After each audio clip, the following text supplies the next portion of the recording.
读少年心。各位好，欢迎收看湖北卫视少年文化朗读类节目《童声朗朗》，我是陈超，欢迎你们。好，我们首先来请今天的4位点评嘉宾跟我们打个招呼好吗？张老师，朋友们好，我们又在童声朗朗见面了。欢迎张老师。我总觉得《童声朗朗》是一种有气质的节目，它是一种什么气质呢？我觉得是一种秋日暖阳的气质。因为每次你来到现场，都会感到一种默默的温情，温暖但是不燥热。对对对，而且希望我们越来越红火，一定的。哎，但是我觉得长宁哥，你今天这身装扮很有90年代春晚的感觉，再配一个喇叭裤，你就像那一把火，对吧？熊熊火焰照亮了我。哇，我多配合呀！自我陶醉。哎，那小田姐姐有没有陶醉到？完全没有。但你知道为什么？因为它适合70年代。不是，是为什么我们3位今天都那个不约而同的穿了红色，就是为了衬托常青。哦，红花配绿叶，还你们仨衬托我，真是。我们的艺术讲说收视长红，然后你的艺术之树常青。常青，好。看看人叶老师多会说话。对，所以让我们再次欢迎今天的4位点评嘉宾。首先，让我们通过一条短片来认识今天的第1位少年朗读者。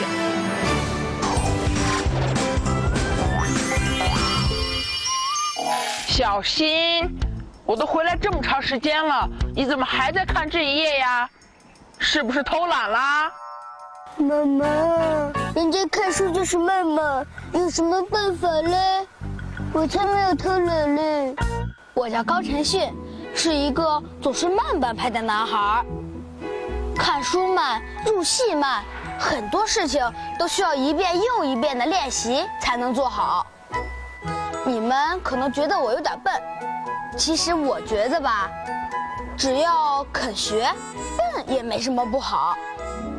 今天我来到童声朗朗，为慢半拍的自己朗读。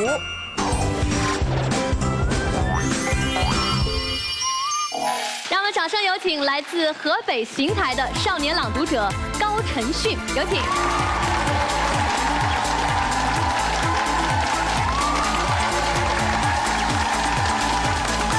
大家好，我叫高晨迅，来自河北省邢台市育才小学。我是一个热爱朗读的男孩。我今天来到童声朗朗，希望得到各位导师的点评。好，欢迎晨迅。哎，我觉得你挺机灵的一个小伙子啊，而且你这名字当中还带有一个迅速的迅字儿，你怎么就说自己笨笨的呢？其实我说的笨并不是傻，而是做事或者学东西，入戏的时候慢一点儿。哦，就是你是一个慢热的男生。对。那你平时在生活当中有没有别人说你笨啊？好像没有。其实如果有的话，我也不在乎，因为只要肯学，有时候笨也不是件坏事儿。哦，为什么呢？那就要听听下面我讲的关于曾国藩只要靠笨成功的故事了。好，那我们就来听一听，舞台交给你。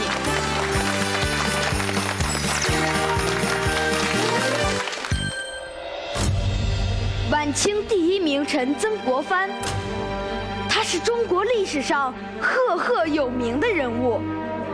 他打败了太平天国，保住了大清江山，真正实现了立功、立德、立言，不愧为中华千古第1完人。然而，我们似乎忽略了成功背后的付出。曾国藩自幼并非天资聪颖，甚至有些笨拙，但他勤奋刻苦。小时候，他读书很吃力，常常因为背书而熬夜。有一次，家里遭贼，贼人在屋外等他睡熟，好去行窃。结果一直等到半夜，曾国藩还在反复背诵同一篇文章，丝毫没有睡意。贼人实在忍不住了，跳出来说：“这么短一篇文章还背不下，我听得都倒背如流了。”说完，将文章一口气背诵下来，扬长而去。正是因为没有过人的资质，才使得曾国藩比别人更虚心，做事也更肯付出。他曾7次参加科举考试，却屡屡不中，但仍然场场不落。只要有考试，必然最先一个进场，最后一个离场。终于在23岁的时候考中了秀才，可后来的举人和进士却考得顺利。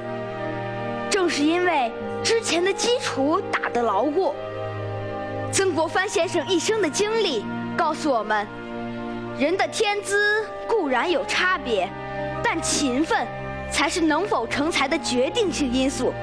正所谓笨鸟先飞早入林，笨人勤学早成才。谢谢大家。谢谢陈迅。我觉得你刚刚跟我们讲了，不仅仅是一个笨鸟先飞的故事，还是一个谦虚的故事。小伙子上来特别的谦虚，说：“哎呀，我有点笨，进入状态有点慢。”但是我觉得你刚才这段故事讲的特别的棒。我想问问詹老师，您从专业方面跟我们说说，你觉得小伙子表现怎么样？我想问一下陈迅，刚才你的表达，朗读你自己满意吗？其实我觉得不大满意。不大满意是吧？这稿子太长了，而且不太好掌握。因为它是一个议论文，议论文就显得更加的理性和枯燥，不像散文诗歌那样是吧？很优美，很抒情。对。但是还是能够感觉到你的那个语言基础非常的扎实，我能感觉出来在台上非常的自信，也挺从容的。参加过很多语言艺术的学习和训练或者比赛吗？参加过。在前年的时候第一次参加朗诵比赛，然后在海选的时候因为忘词儿被淘汰了啊。然后参加第2轮海选的时候，我虽然没有忘词儿，但是因为我感情不够位，所以我又被淘汰了。从那一刻起，我就觉得我真的有点笨。然后，就是我觉得我从那一刻起就一定要练好朗诵，开始跟自己较真儿。然后在去年的时候，我又参加了一次朗诵比赛。第3次吗？对。然后我获得了3等奖，但是我觉得还没有把我最好的状态展现出来。所以呢，今年又参赛了。对，今年又参赛，参加中国语文朗读大赛，获得小高组全国总冠军。哇！刚才说到这个笨拙呀和勤能补拙这样一个道理，老师可以给你爆料一下。我是从7岁开始学骑自行车，你们觉得很简单，有人说半个小时就学会了，半天就学会了。我从7岁一直练到22岁，哇，我才学会了骑自行车。真的假的？啊，真的。后来我去学那个汽车，结果学了2年。他们说那2年了，你还没有学会开汽车吗？你是不是留校任教了？我就说我学车，不管自行车还是汽车，就学了那么长的时间，我一直觉得很笨很自卑。但是我相信，经过一次一次的磨练，一次一次的失败，一定会越来越接近你成功的目标。谢谢郑老师。那叶老师呢？能不能跟我们解读一下他刚才这篇文章？这个作品有个很有意思的地方，还有一个反差。这个反差是什么呢？就是那个贼人，哎，他觉得自己比曾国藩聪明多了，说你倒来倒去念了那么多遍，你还没记熟。可是我在旁边为了偷东西，我在旁边就是伺机而动，我等待这个时机，我都已经把它给记熟了。可是你看，一个走捷径的聪明人，最后他不过是一个什么？不过是一个贼，成为我们这个社会所鄙弃的那一类人。但是这个所谓的笨人，那么花着笨功夫，孜孜哭哭的那么去努力，让他最后成就了一代的功业。我们的这个大学问家钱钟书先生就讲过，说越是聪明人越要下笨功夫。杨绛先生就讲说，他以前在牛津大学的图书馆的时候，说有些书是不让外借的，那么他就其实边读边自己去记的。他去记笔记的时间比花在读书上的时间还要多得多，而且他不是读1遍，是读好多遍，所以他是下了笨功夫，才成就了一番让人惊叹的大学问的。我们说大巧不工，大巧若拙，其实拙乃是大巧也，对吧？哎。所以说，这就是小聪明和大智慧的差距。对。哎，陈迅，我想问你个问题啊，你觉得自己除了认真之外，还有其他的优点吗？我并没有什么其他，哎呀，多特别的谦虚地方这孩子。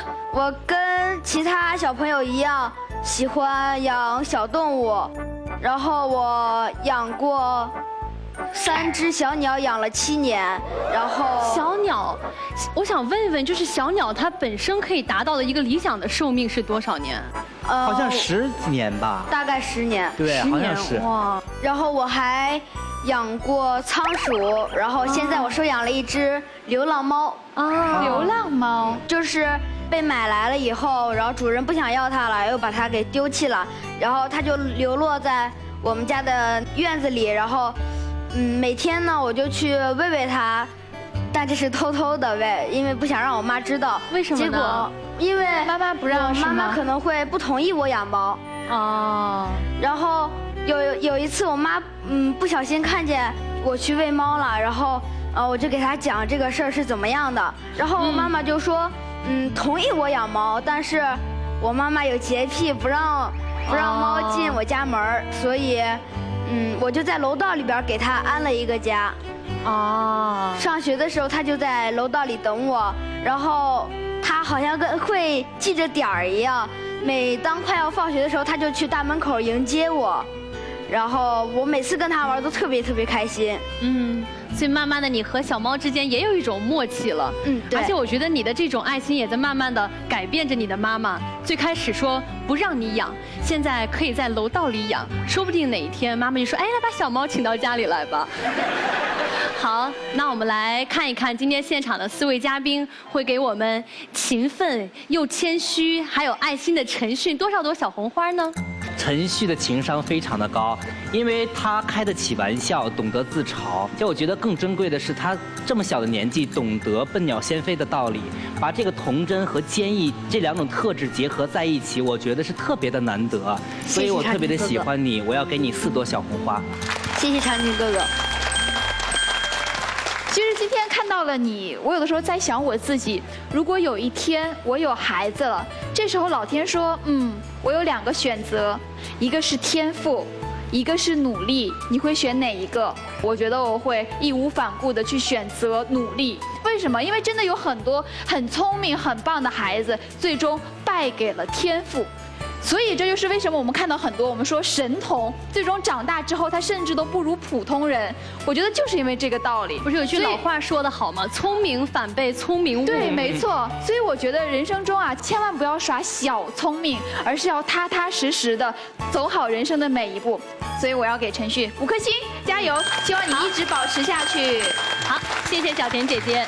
叶老师呢？我们说那个工艺品，它之所以能够精美绝伦，就在于那个里面有工匠所灌注的那样一种时间的打磨。对，时间的打磨。也就是说，这样才能从技术层面而变成什么？一种艺术。其实对于我们来讲，梦想应该是一个远路，就是我们应该下最笨的功夫，走最远的路，去实现那个最美的梦想。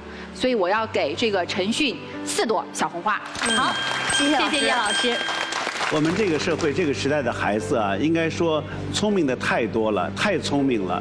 但是有那么多家长为什么忧虑烦恼呢？也不是因为孩子不聪明，我觉得可能有时候缺乏的是这种承受失败的能力，这种执着、这种顽强、这种质朴这方面的训练可能比较少。那么陈迅，你既然热爱有声语言艺术，你一定要坚持你的梦想，我相信你会取得更大、更多的成绩。那么老师今天，也为鼓励你，送给你5朵小红花。谢谢张子老师。今天陈迅在我们童声朗朗的舞台一共收获了18朵小红花，满意吗？满意。满意。想了一想，其实不知道从什么时候开始啊，咱们现代人就突然开始焦虑。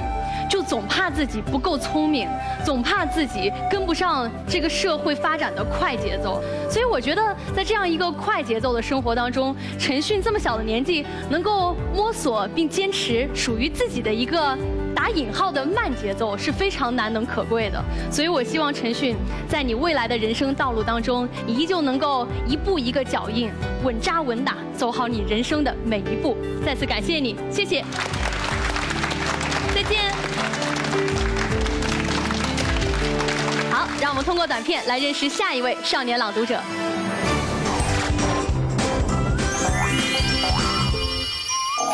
我叫李玄婉儿，今年12岁。虽然我年纪不是很大，但是我已经在很多网络大电影里面担任角色表演。没看到我在休息吗？之后带水果，香蕉、橘子和苹果。我平时性格开朗，爱唱爱跳，爱管小朋友，看谁不高兴了就想办法去逗笑他。我还经常参加一些公益活动，虽然都不是太大的活动，但是对我来说都很有意义。我能用自己的快乐和正能量给大家带去快乐，我很开心。今天我来到童声朗朗，我要为传承善良而朗读。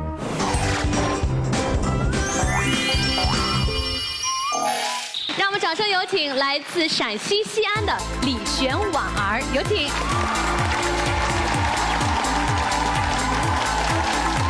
大家好，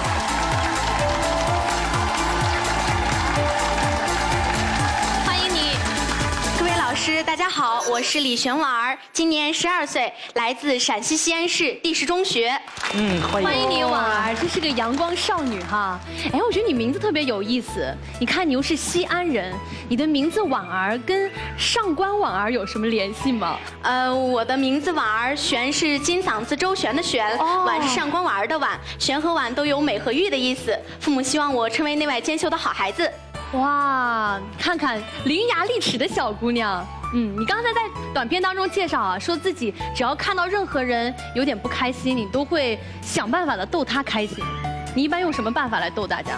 我一般呢，首先都是给对方讲个笑话，或是给他说一段绕口令，然后对方看到我巴拉巴拉的动嘴巴，就会变得开心了。所以你是巴啦啦小魔仙。说到这，我必须要插一下，对，我觉得其实让别人笑，其实是一件很难的事情。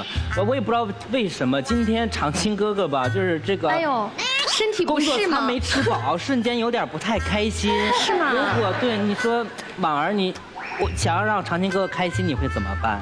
那我先给你讲一段绕口令吧。那你来。长青哥哥，你听好了。山前住着个崔粗腿，山后住着个崔腿粗，两人山前来比腿，也不知崔粗腿比崔腿粗的腿粗，还是崔腿粗比崔粗腿的粗腿。山前住着个演员演，山后住着个演演员，两人山前来比演，也不知演演员比演演员的演员，还是演演员比演员演的员演。我跟你说，这嘴皮子可不是一般的，可是有练过的，而且表情很丰富。是，但是就是你还怎么样？长青哥还是没有那么的开心呐。你怎么这么有表情呢，长青哥哥？那这样吧，那长青哥哥，我给你讲个笑话，你就会变得开心了。好，考验你。一天，一个记者问大爷：“您都80多岁了，还叫老伴儿亲爱的，请问您是怎么做到的？”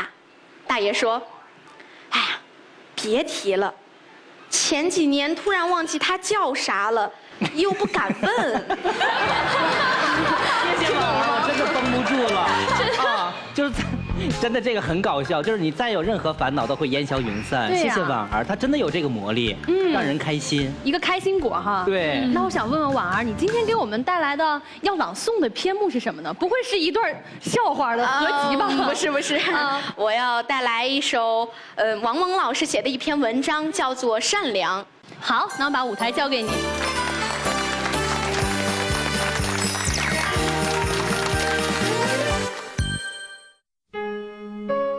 我们听说过不少关于善良及愚蠢的故事。东郭先生，农夫与蛇。故事告诉我们，如果你的对象是狼或者蛇，那么善良就是自取灭亡。但我们也不妨想一想，面对并非毒蛇或恶狼的人，却坚决以对待毒蛇或恶狼的态度对待之，我们又成了什么呢？善良与凶恶相对的时候，前者显得多么至弱，而后者显得多么强大呀！善良的武器比凶恶少得多，善良常常败在凶恶手下。然而人们还是喜欢善良，欢迎善良，向往善良。善良的力量就在于，它是人的，它属于人，它属于历史，属于文明，属于理性，属于科学。它属于更文明、更高尚、更发展的良好的人。它属于更文明、更民主、更发展、更富强的社会。君子坦荡荡，小人长戚戚，恶人更是常常四面楚歌，如临大敌。其名也凄厉，其行也荒唐，其贺也寡，其心也惶惶。而善良者微笑着面对现实，永远不丧失对于世界和人类、祖国、友人、理想的信心。我喜欢善良。谢谢大家。谢谢婉儿，一个喜欢善良的姑娘。那我们来问问詹老师，您对她有什么样的评价？婉儿的朗读还是非常好的，舞台形象非常的端庄大方，普通话也很标准，声音条件也特别好。善良是我们每个人都应该遵循的一种原则。如果我们每个人都有善良之心的话，我们的世界上就会少很多战争，少很多流血。我们在生活中呢，就不会有那么多无名火，不会有那么多对立，那么多凶残。所以刚才这篇文章诠释的非常的直击人心，让我们从中受到启发和教育和引导。谢谢你，谢谢老师，谢谢詹老师，评价很高啊。那我们接下来请叶李老师为我们解读一下这篇文章，好不好？因为王蒙老师是我国当代的著名作家，那么他为当代文坛奉献了很多经典之作。善良这篇文章呢，也是他广为流传的一篇。我觉得这篇文章广为流传很重要一个意义，就是他讨论了善良这个话题。因为我们人人都渴望被别人善良以对，因为我觉得这个世界上绝大多数人还有向善之心，所以我觉得在这篇文章当中，其实王蒙老师向我们展示了善良的价值和意义，然后让我们对于善良有了更充分的认识和理解，而且让我们肯定了自己身上的那种善良的道德力量。谢谢叶老师。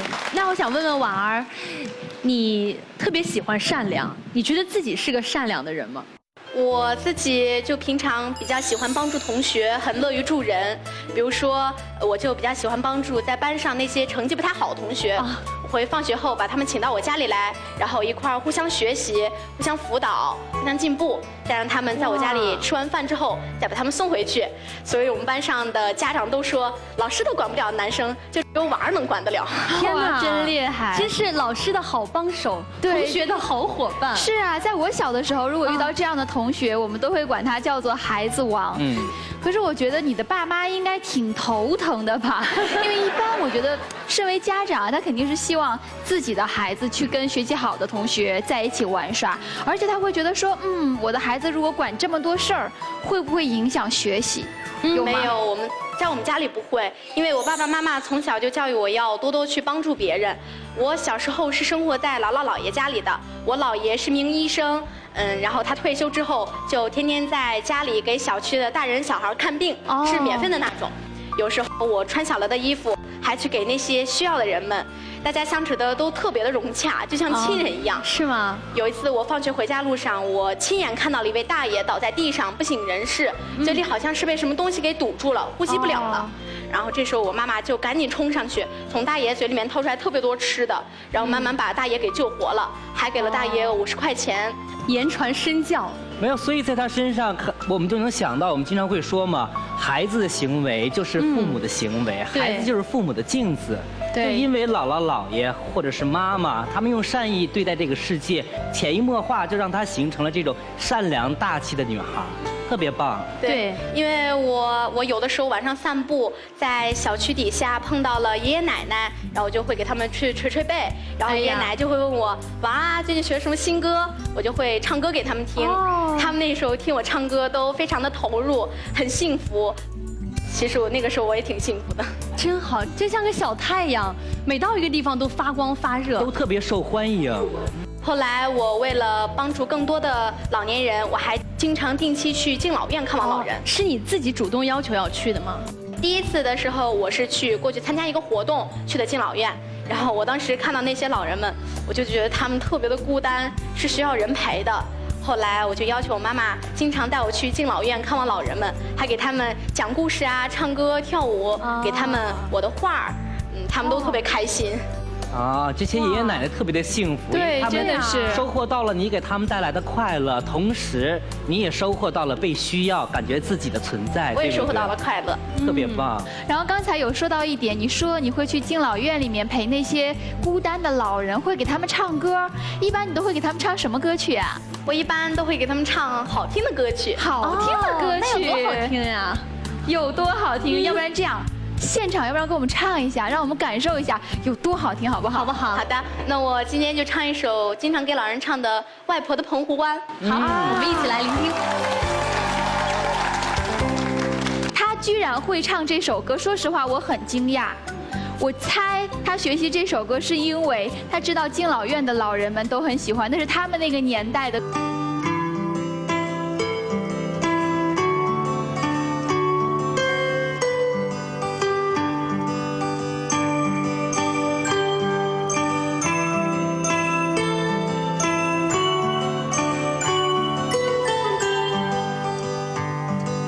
晚风轻拂澎湖湾，白浪逐沙滩。没有椰林缀斜阳，只是一片海蓝蓝。坐在门前鸟儿江上，一遍遍幻想。也是黄昏的沙滩上，有着江夜两对半。那时外婆拄着杖，将我手轻轻挽。彩色薄暮走向余晖，暖暖的澎湖湾，一个桥一是小人一船，消磨许多时光，直到夜色吞没我俩在回家的路上。澎湖湾，澎湖湾，外婆的澎湖湾，有我许多的童年幻想。阳光、沙滩、海浪、仙人掌，还有一位老船长。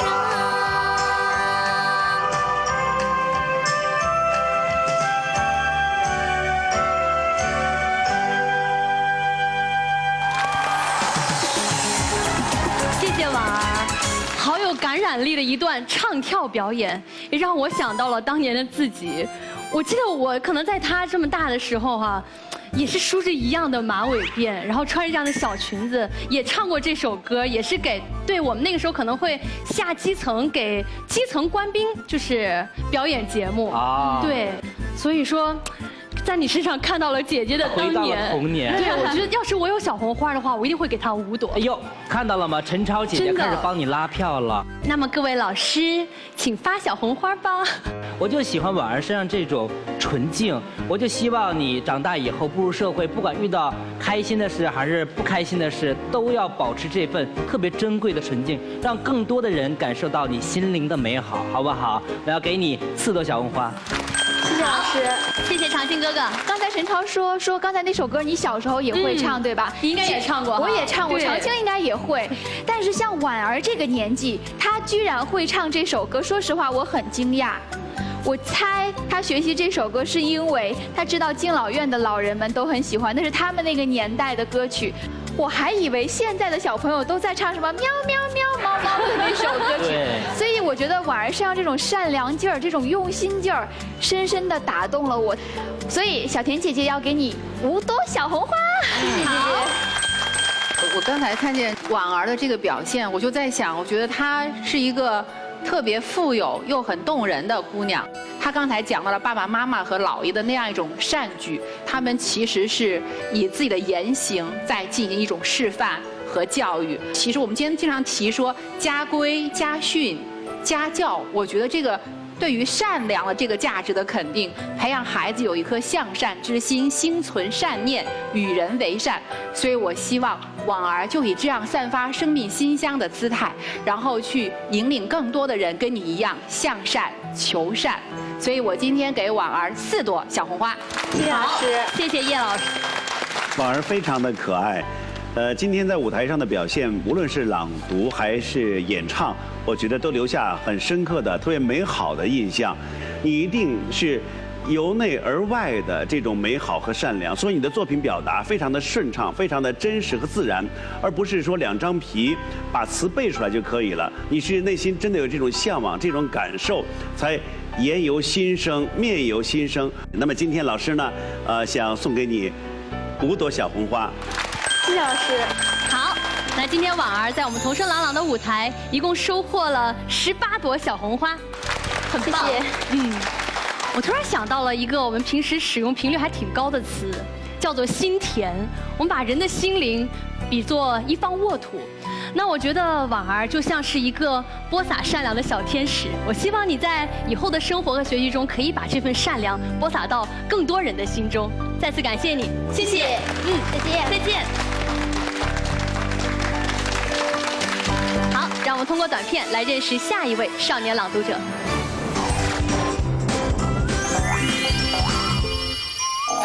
大家好，我叫伊娃，现在居住在浙江宁波。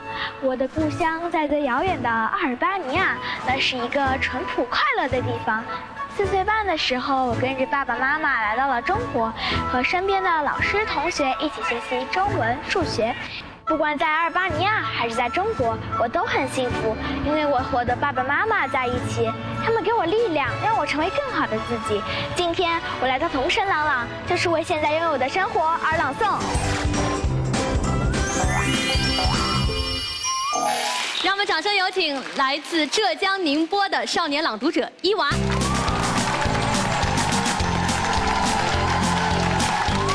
小公主哎。大家好，我来自浙江宁波，是中和实验小学，现在读6年级。欢迎你。你刚刚说你来自浙江宁波，但是姐姐掐指一算，我觉得你的故乡应该在很遥远的地方。那就不用掐指吧。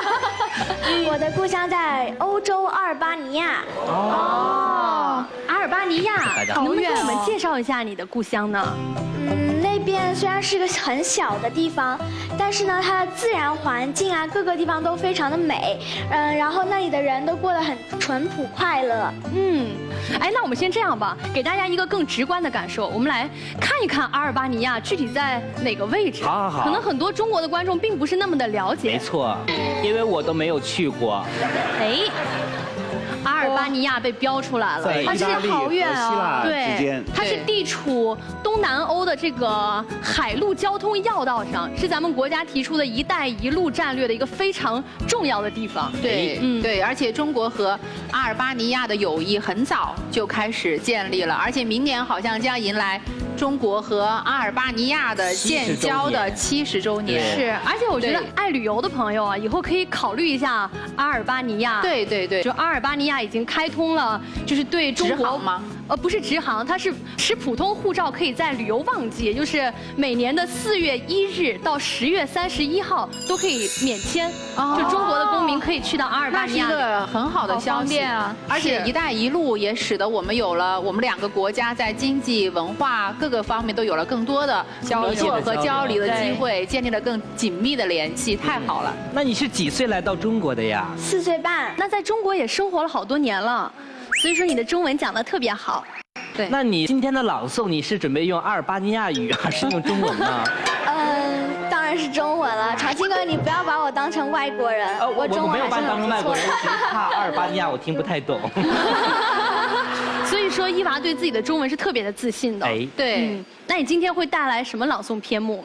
我带来一首《故乡》。故乡。好，那接下来我们就把时间交给你。有请。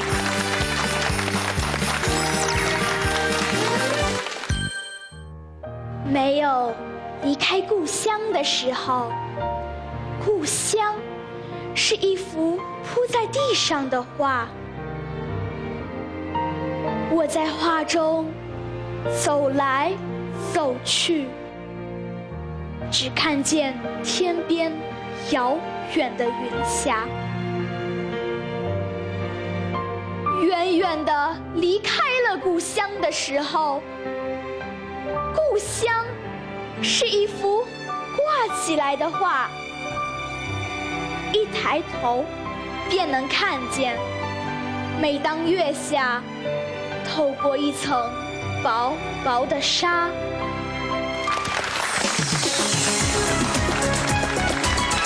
谢谢伊娃给我们带来了这样一段美的表演。你为什么在朗诵完了之后做了一个深呼吸呢？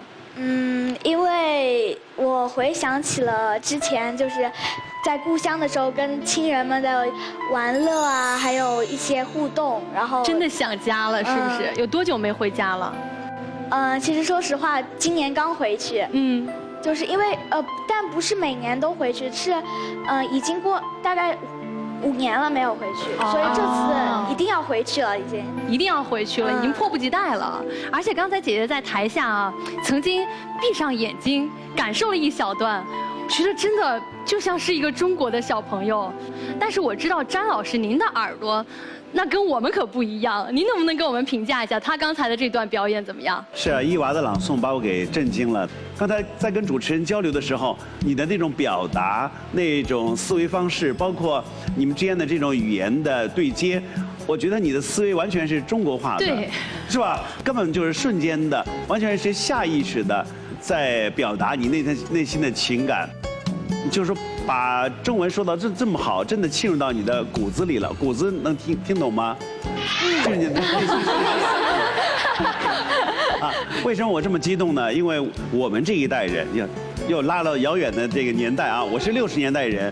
那么在60、70年代的时候，我们的兄弟国家有好几个，南斯拉夫、阿尔巴尼亚和罗马尼亚。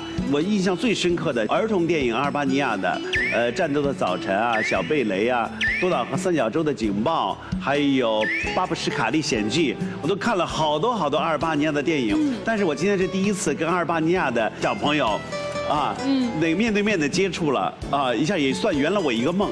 谢谢伊娃。评价真高，詹老师。而且我觉得他有很大的优点，就他并不是说再去背这一首诗，而是因为我觉得它中间有一个角度，把手伸起来，因为最后有句话是“每当月下”，所以你有一个先看月，然后再低头的这么一个动作。你向上望的时候，我当时觉得他的眼睛是闪亮的，所以我当时的感觉是他在投入情感，真的就像他刚才说，他可能想念着他的阿尔巴尼亚的那个故乡，因为我们有一句话叫做“何人不起故园情”。对吧？你一定会知道，因为你在中国上学，一定知道我们中国传统诗歌里面有一种情境叫做望月思乡。我们经常是看着明月，然后起了故园之情。所以还有一句诗叫做什么？举头望明月，低头思故乡。他都接得上来，对，他都接得上来，好厉害！哎，伊娃，刚才你朗诵的那一首叫做《故乡》，那我现在问你。想到故乡，你觉得最思念的亲人是谁？我的奶奶。奶奶。那如果今年再次回到家乡，看到了奶奶，你觉得你怎么跟她去形容一下中国？我会送她一些中国的传统礼物，就比如说丝绸啊，这种围巾，然后就比如说扇子啊这样子的。很了解中国文化嘛。因为我上的是公立学校，身边都是中国老师和同学，我们一起背诗啊，一起读中文。比如说你们背诵的“明月几时有，把酒问青天”，我都会啊。还有我想问，因为既然来到了武汉，我就想起了一首诗，叫“故人西辞黄鹤楼，烟花3月下扬州。孤芳远影碧空尽，唯见长江天际流”。你真的可以去感受一下黄鹤楼的文化魅力。对，没错，一定要去。武汉还有很多好吃的。一定要去尝一下热干面。我这次火车下来的时候，我就尝了一下热干面，好吃吗？好吃。而且你有语言天赋，还再学2句武汉话带回去。好，完全让陈超姐姐教你最典型的武汉话是什么？就教那句吧。热干面。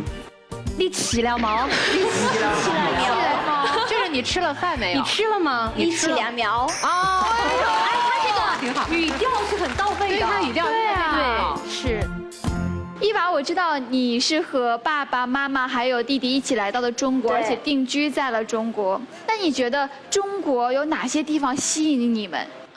因为爸爸之前在上海留过学嘛，他在上海读书，然后觉得这边就是有发展的空间，因为毕竟中国那个发展进步非常快的一个国家，然后呢有更多的机会可以在这里，更好的发展。那今天爸爸妈妈也来到了现场，是不是？对。这样吧，我们把一家3口都邀请到台上来，好，和女儿站在一起，好不好？哎，我觉得特别有意思。你们有没有觉得伊娃爸爸说话就有一点点南方口音在里面？对，就是我觉得是不是会在受上海口音的影响？妈妈说的应该是纯正的阿尔巴尼亚口音的普通话。做一个自我介绍，好不好？我叫白蒂，我爸爸叫白杰，我妈妈叫丁娜。你中文说的也很棒哎，特别好。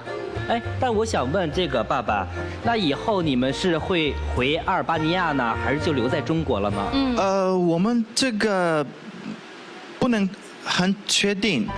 我个人觉得，根据现在的趋势，欧美和中国的这个交流也是会越来越多的，因为毕竟是最大的市场。哎，那么伊娃从现在去培养这样的能力。对，所以他以后就会更多的机会，我觉得。哎，我觉得特别有意思。你们有没有觉得伊娃爸爸说话就有一点点南方口音在里面？对，就是我觉得是不是会在受上海口音的影响？您的说话有一点南方口音。对，我是上海大学毕业的，所以说。原来是这样。对，因为我们特别一直在上海。哎，我们来听听妈妈的普通话。现在工作也是在上海。